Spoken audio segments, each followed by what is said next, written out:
Hello mga bata! Ako si Sir Mar, ang makakasama ninyo sa masasayang leksyon tungkol sa ating wika. Tara, samahan ninyo ako na kulayan ang mundo ng MTB MLE 3. Dito sa silid-aralan sa telebisyon na inyong babalik-balikan. Kaya ihanda na ang inyong ballpen, papel, at self-learning module. Laging tandaan, basta't kasama si Sir Mar, siguradong kahit nasa new normal, asignaturang MTB MLE 3, ma-e-enjoy mo sa DepEd TV.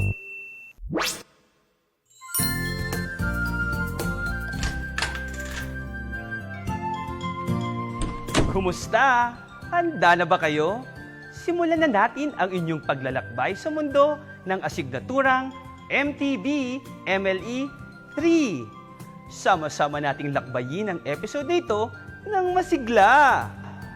Napanood ba ninyo ang nakaraang episode natin? Mabuti kung ganun.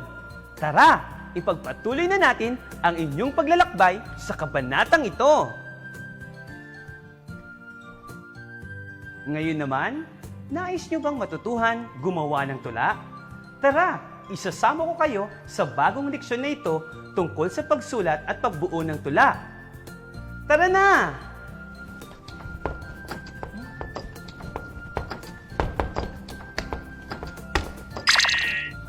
Ano kayang ibig sabihin ng pag-ilaw ng mga salita? Isa kaya itong babala, mga bata?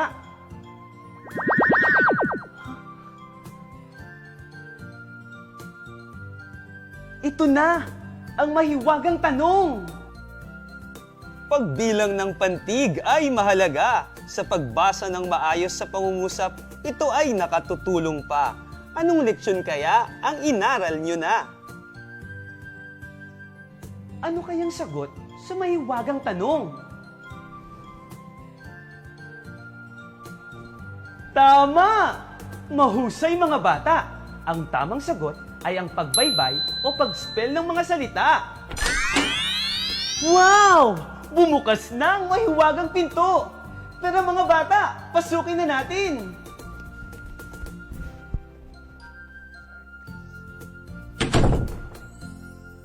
Tao po! Tao po! May tao po ba dyan?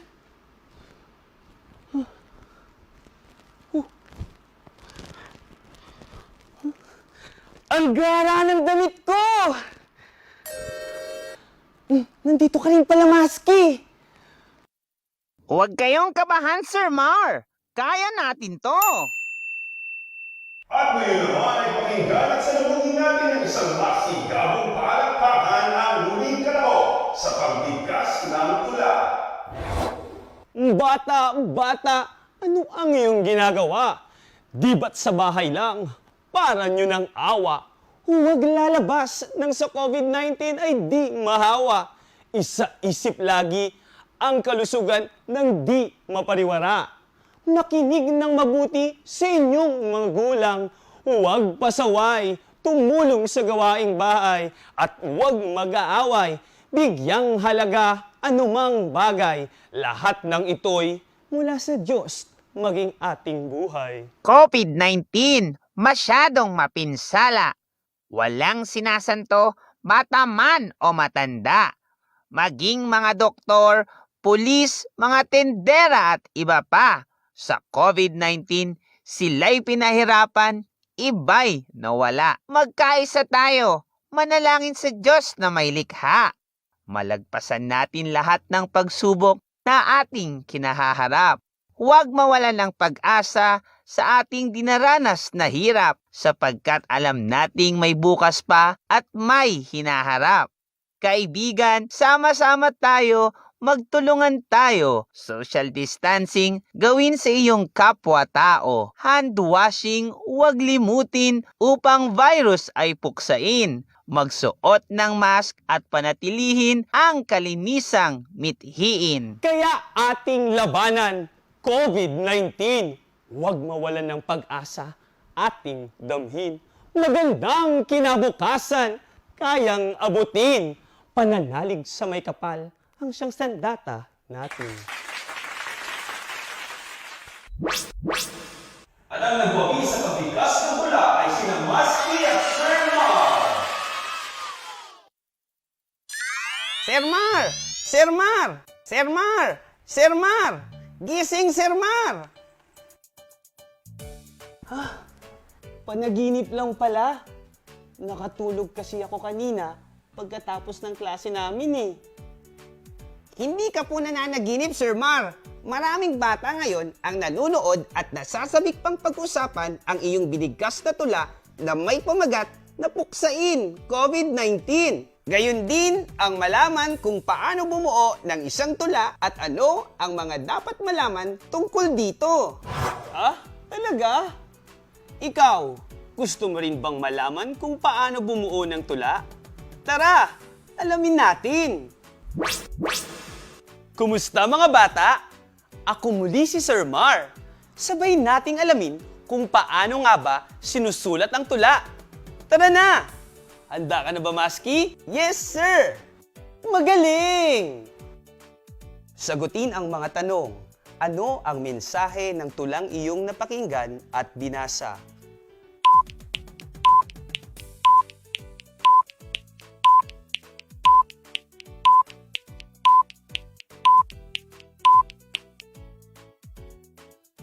Sagot, sa tulang puksain COVID-19, ipinadating ng manunulat ang dapat gawin ng mga batang katulad mo sa panahon ng krisis sa ngayon.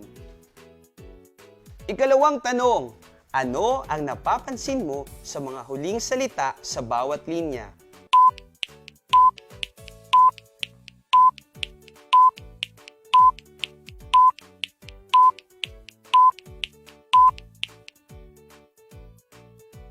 Sagot, nagtatapos sa tunog o titik na magkatugma ang mga salitang nasa ulihan ng bawat linya. Tara mga bata, intindihin pa nating mabuti ang ating aralin. Bata, anong iyong ginawa? Di ba't sa bahay lang, para nyo ng awa? Huwag lalabas nang sa COVID-19 ay di mahawa. Isa-isip lagi, kalusugan ng di mapariwara. Pansinin ang mga nakasalungguhit na salita sa ulihan ng bawat linya. Ang mga ito ay nagtatapos sa tunog o letrang A. Sa tula, palagi mong maririnig na ang huling pantig ng salita ay magkatunog o magkatugma dahil mas magandang basahin o pakinggan ang mga salitang magkatunog o magkatugma at mas madali itong sundan. Mga dapat tandaan sa pagsulat at pagbigkas ng tula. Ang bilis ng pagbigkas ng tula ay naaayon sa nilalaman at paksa nito. Kung ito ay malungkot, masaya, at iba pang damdamin. Isaalang-alang ang mga tuntunin sa pagbuo ng tunog o pag-uulit ng mga inisyal na tunog, katinig o tunog patinig. Ikatlo, huwag din kalimutan ang sukat at tugma ng inyong bubuuing tula. Ikaapat, magiging mas masining ang tula kung ginagamitan ito ng tayutay. Ngayong ating nalaman ang mga dapat tandaan sa pagsulat at pagbigkas ng tula, tawagin na natin si Raul Baul upang maghatid at magbigay sa inyo ng mga gawaing makapagpapahusay sa inyong kaalaman tungkol sa aralin. Handa ka na ba, Raul Baul? Opo, Sir Mar. Mga bata, tignan nyo to! Galing mo, subukin ko! Panuto, isulat sa papel ang tama at akmang salita sa patlang upang mabuo ang tula. Hanapin ang mga salitang ipinakita ni Raul Baul. Ang mga sagot ay matatagpuan sa loob ng kahon. Magalang. Basahin. Paso. Dumamay. Pinabayaan paliguan. Unang tanong, Nanay, nanay, tingnan mo, namulaklak, tanim sa patlang.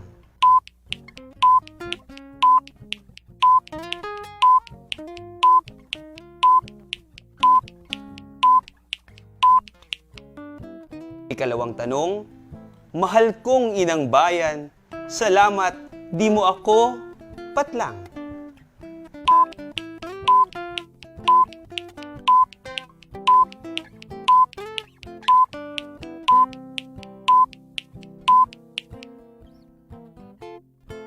Ikatlong tanong, nalibot mo na ba? Islang napakaganda, nabighani mga dayuhan, malinis na dagat ay patlang.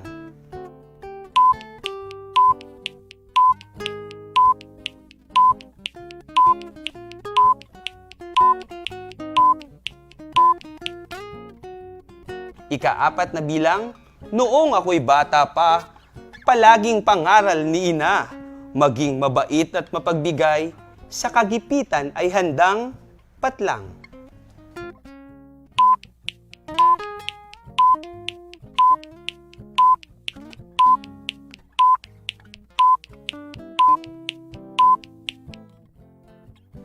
Ikalimang bilang, mga kaklasiko, maghanda na tayo.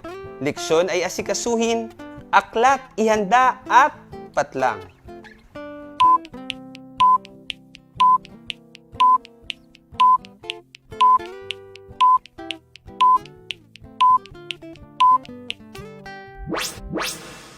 Ngayon naman, ipakita natin ang mga sagot sa mga bawat bilang. Unang bilang, nanay, nanay, tingnan mo, namulaklak, tanim sa paso. Ikalawang bilang, mahal kong inang bayan, salamat, di mo ako pinabayaan. Ikatlong bilang, nalibot mo na ba? Islang napakaganda, nabighani mga dayuhan, malinis na dagat, ay paliguan.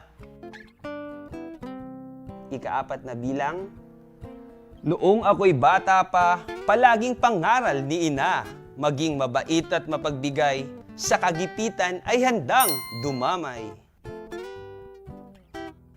Ikalimang bilang, mga kaklasiko, maghanda na tayo. Leksyon ay asikasuhin, aklat ihanda at basahin. Mga bata, nakuha niyo ba ang mga tamang sagot? Magaling! Salamat muli, Raul Baul, sa mga inihanda mong mga gawain. Hanggang sa muli! Walang anuman, Sir Mar!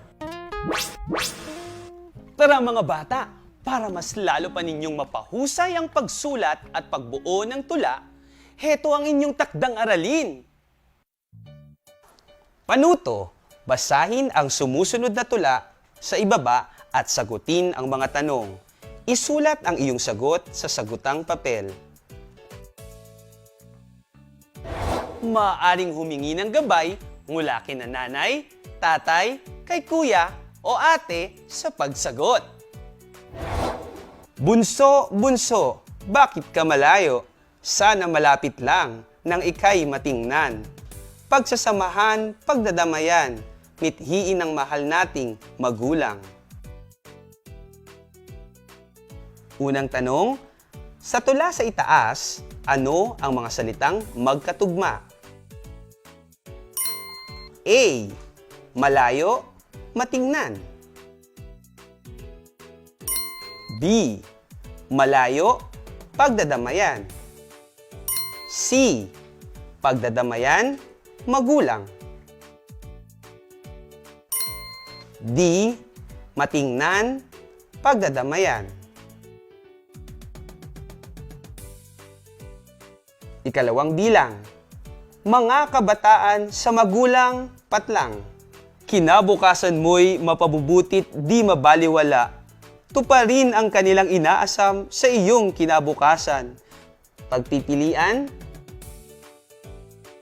lumuluha, maniwala, naninibugho, likha. Ikatlong tanong, malasot lang kutis, akala mo inis-is, pampaganda ng mukha, si bathala ang may patlang. Pagpipilian, lumuluha, maniwala, naninibugho, likha. Ikaapat na bilang, sa sangkalan nakatunganga, walang umaaway, walang nang-aalipusta, dahil sa usok ako'y patlang. Pagpipilian, lumuluha, maniwala, naninibugho, likha. Ikalima, mga kapatid ko sa malayo, alalang-alala ako sa inyo, damdamin ng lumo, pamilya ay patlang. Pagpipilian, lumuluha, maniwala, naninibugho, likha. O mga bata, nakatapos na naman tayo ng isang aralin. Sa araw na ito, napagyaman natin ang inyong mga kasanayan tungkol sa pagsulat at pagbuo ng tula. Sa pagsulat ng tula, maaari kang maging isang mahusay na manunulat at mambibigkas pagdating ng tamang panahon. Muli, ako ang inyong Sir Mar na laging gagabay sa inyo sa asignaturang MTB MLE 3. Kita-kits! Paalam!